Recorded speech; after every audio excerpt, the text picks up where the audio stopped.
I lost 60 pounds naturally in a year. Here are the 5 steps I'd take if I had to do it all over again. I made the mistake, so you don't have to. Number 1.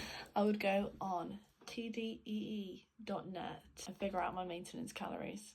Take that maintenance calorie number and I would deduct 500 calories from that. Those are your deficit calories to lose roughly £1 a week. I would then take this calorie deficit number and plan my meals within that. I'd make sure that I'm eating enough protein. I normally aim for between 120 and 140 grams a day. If it's tricky for you to plan your meals within these calories and figure out macros, there are a couple of different ways you can do it. I personally like going into MyFitnessPal, sort of playing around with it. So taking the number of calories that I've got for the day, I spread it across 4 meals, sort of make sure that I've got a protein serving in every meal, and then work around that with carbs to eventually reach that calorie deficit number. Obviously making sure that you're including veggies and fruit and including fibre as well. Pre-planning things feels more fun than calling it tracking. It always feels like you're making yourself a menu for what you get to eat in a day. Step 3.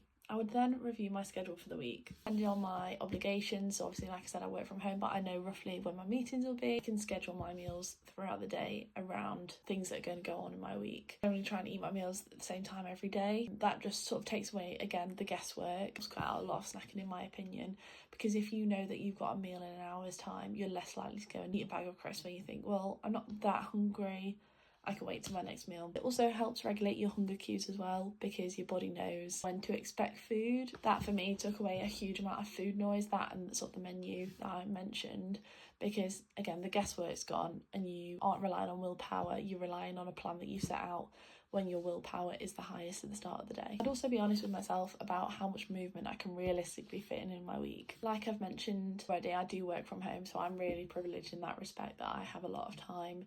I don't have the commute, I don't have kids, so I have more time for movement. I would also review what I'm already managing. So if I'm only hitting, for example, 3,000 steps, I'm not going to then program myself to hit 15,000 steps or even 10,000 steps, to be honest. It's just not realistic to jump from 3,000 to that high of a number, or jump from no gym sessions to 6. Make fantastic progress by going to the gym 2 to 3 times a week, or upping your steps by 2 to 3,000 a day, because all movement is good movement anyway, but even that increase in movement will help you burn more calories. Step 4.